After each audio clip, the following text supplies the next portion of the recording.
Student হারায় যাচ্ছে, class করাতেই পারি না। 3 জন পরীক্ষা দিয়েছে, তার 3 জন ফেল করেছে। এখান থেকে 3 জন পরীক্ষা দিয়েছিল, 3 জনই ফেল করেছে। অন্তত একটা ছাত্র পরীক্ষায় পাশ করাতে হতো। খালি পায়ে যাতে হয়, হাঁটুর সামনে কাদা হয়ে যায় রাস্তায়, মাঝে দেখলাম ইট ফেলাইলে সেই ইটা উঠে নিয়ে গেছে। দুর্বল স্টুডেন্ট। পরীক্ষা দিয়েছে একজন, সে একজনই শুনতেছি ফেল করেছে। আমার একটা মেয়ে দিতে চাইলাম, তারপরেও এই পরিবেশ দেখে আমি বললাম মেয়ে ওখানে যাবে না। এখন দেখা যাচ্ছে কেন এটা দেখা যায়। যশোরের মনিরামপুর উপজেলার 7টি প্রতিষ্ঠান, মাদ্রাসা এবং স্কুল এবার রেজাল্ট করেছে একদম জিরো। অনেক প্রতিষ্ঠান থেকে পরীক্ষা দিয়েছিলেন, কিন্তু ফলাফল জিরো। এবং প্রতিষ্ঠান 3 জন পরীক্ষা দিয়েছে, এমন কোনো প্রতিষ্ঠানে 1 জন পরীক্ষা দিয়েছে, 1 জনই ফেল করছে। কোনো জায়গাতে 3 জন দিয়েছে, 3 জন ফেল করছে। বর্ষা হলেই জলাবদ্ধ, রাস্তার পরিবেশ ওই রকম খারাপ, তাতে ছেলে মেয়ে গার্জেন দিতে চায় না। ওই ছাত্রছাত্রী না থাকলে মাস্টারকেও অবহেলা আছে। আমার একটা মেয়ে দিতে চাইলাম, তারপরেও এই পরিবেশ দেখে আমি বললাম মেয়ে ওখানে যাবে না।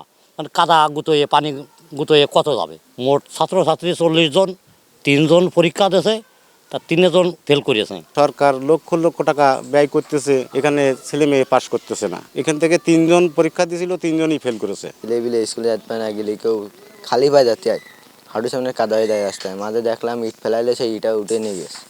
ইট বালি ফেলাইলে তা উঠে নিয়ে গেছে, রাস্তা হয়নি। পানির সময় স্কুলে পানি উঠে যায়, ক্লাসে পানি উঠে যায়।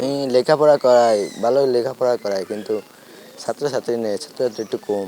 এসএসসি পরীক্ষা দিয়েছে 3 জন, 3 জনই ফেল হয়েছে। স্যারদের অবশ্যই একটু ঝামেলা, তারা 3টে ছাত্রদের অন্তত একটা ছাত্র পরীক্ষায় পাশ করাতে হতো। আমাদের একজন পরীক্ষার্থী ছিল, একজন নিয়মিত আর 2 জন অনিয়মিত। আমি এদের অনিয়মিতদের তো আমি প্রায়ই বলতাম যে আসতে, বাড়িও কিছু। আমার কেবলই একটা অভিভাবককে আমি ডেকে এনে খাতা কল করালাম, এখানে বসে খাতা কল করলাম 17 তারিখে লাস্ট ডেট। এখন অভিভাবকরা বলতেছে যে যাচ্ছে, স্টুডেন্ট হারায় যাচ্ছে, ক্লাস করাতেই পারি না। আর টেস্ট পরীক্ষার পরে তো থাকেই না স্টুডেন্ট। এখন সব দিক দিয়ে বিবেচনা করলে আমাদের এখানে যারা থাকে তারা প্রায়ই মানে দুর্বল স্টুডেন্ট। প্রতিষ্ঠানের পড়াশুনোর মান খুবই খারাপ। একটা ছেলে না মেয়ে পরীক্ষা দিল, তা সে পাশ করেনি। আর ছেলেপিলি খুবই কম। সরকারের দেখেন কত 4 একটা বিল্ডিং, কত টাকা ব্যয়বহুল, তা সেইভাবে পড়াশুনোর মান না। শিক্ষকদের একটু খানিকটা গোলমিল আছে, যার কারণে স্কুলে মান বাড়ে না। এবং অভিভাবক যারা আছে আমার গ্রামে, তারা কেউ ছাত্রছাত্রী দিতে সাহস পায় না। মূল কারণ আছে এটাই।